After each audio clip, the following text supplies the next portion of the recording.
Hey everyone, it's Mad, and today with the Goos, we're going to talk about Zoma, who is going to be most likely up and coming in the next event along with Baramos.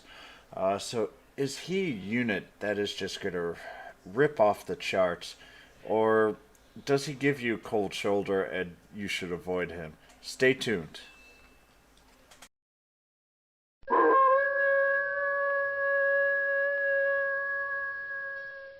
All right, Zoma is a very good leader, especially for himself, especially if you have a crackle team, as it increases the strength of crackle spells in a 5x5 area by 20%, including himself.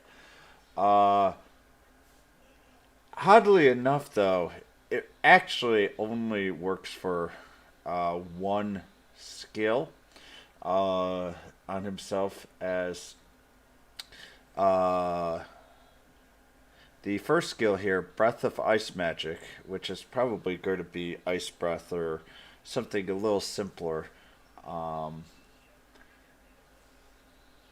is that it is a breath damage to all enemy, but it occasionally stuns.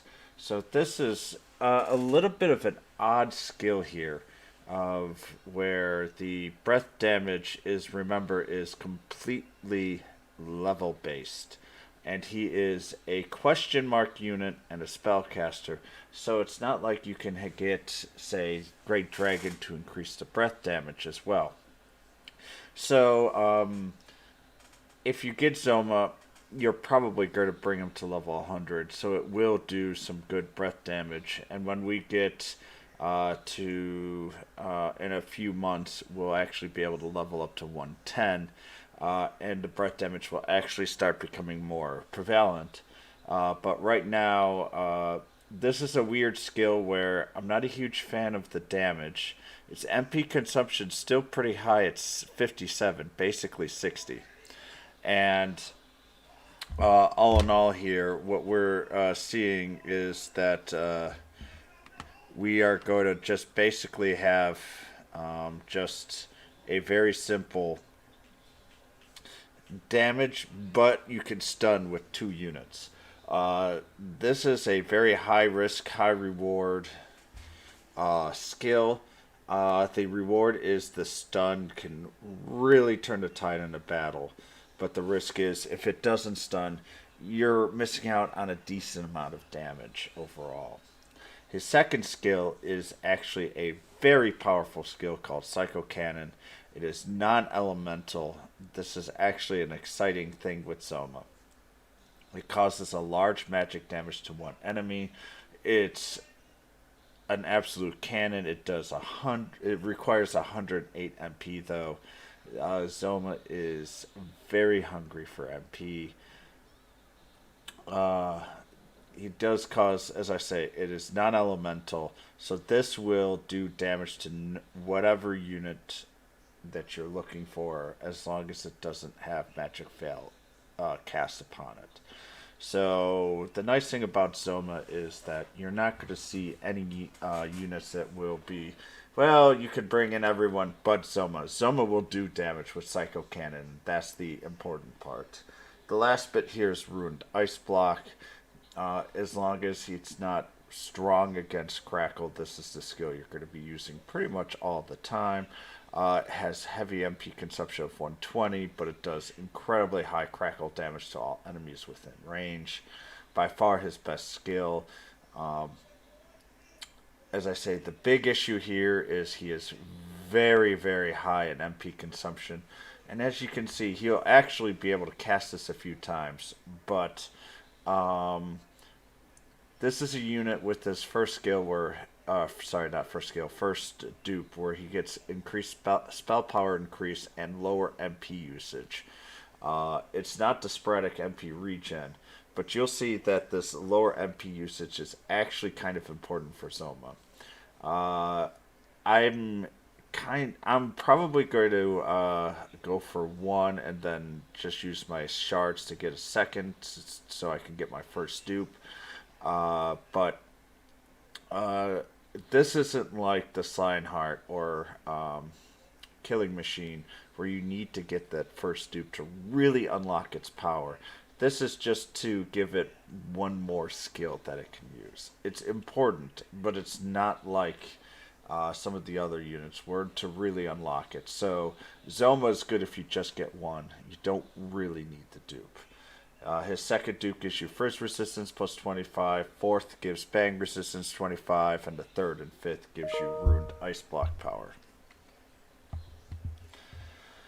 Alright, his stats. His stats are pretty high up there for HP at 708. His defense at 248. Now, Zoma is interesting as his first 3 turns, he actually has a reduction in damage. So he can actually take a hit for the first 3 turns. Now, why is that important? His agility of 347, wisdom 376, but that MP of 417.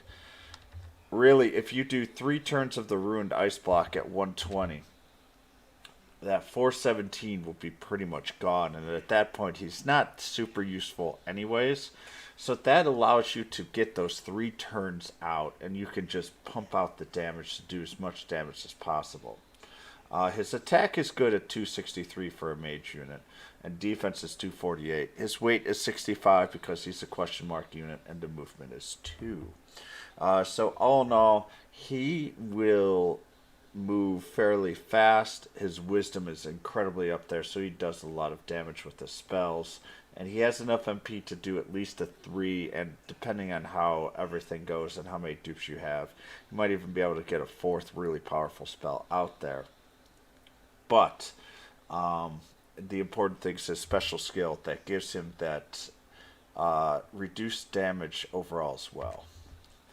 His preferred weapon is actually going to be the DQ3 S weapon, the Perishable Blade. Gives him MP 14, Wisdom 14, Crackle spell power plus 5%. You can farm this in 5-4. You can also pick this up with the tickets as well, but it is much more energy or stamina savvy to just farm it directly from Chapter 5-4 instead of using tickets.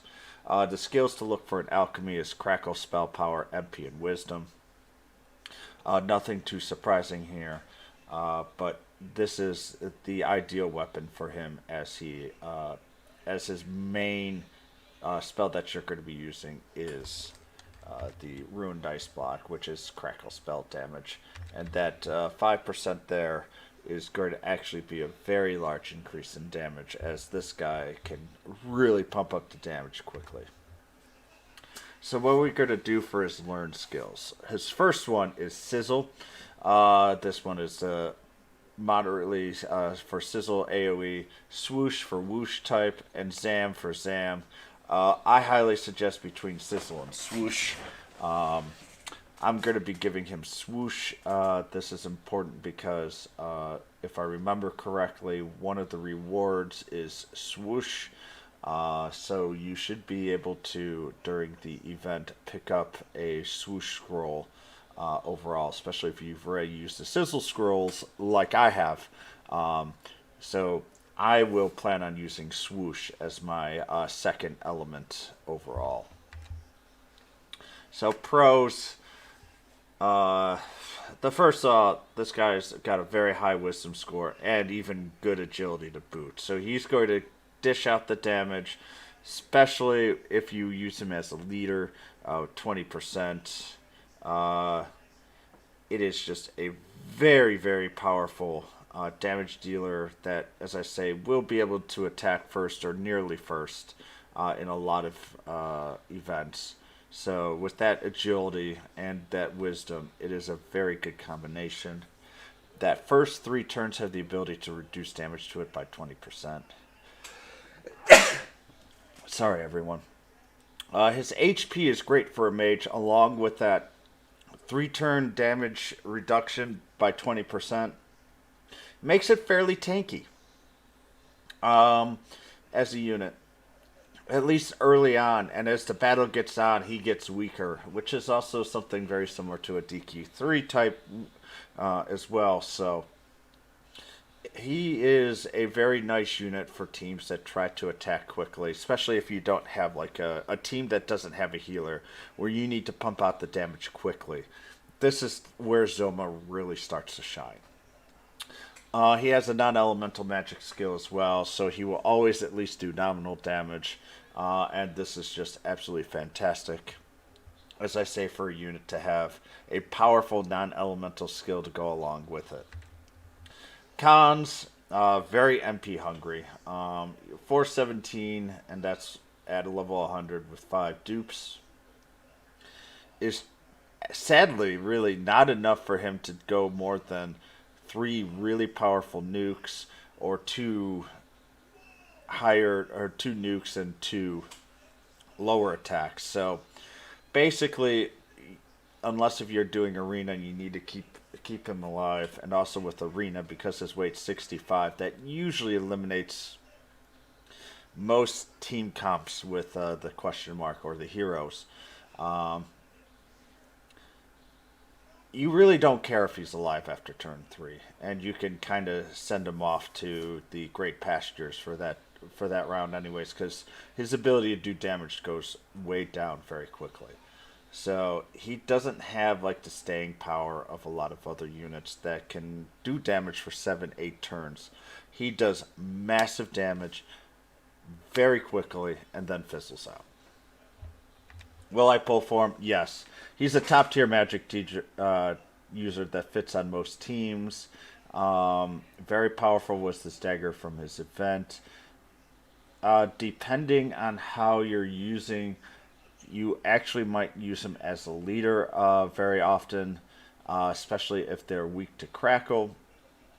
My team has a lot of crackle users, so I will be using him as a leader as well. So to me, he fits into my Magic team very, very well. Uh, as I say, my only issue with him is how MP hungry he is. His attack is 263, which for a mage is actually pretty high, but he's going to be on auto attack after his third big cast.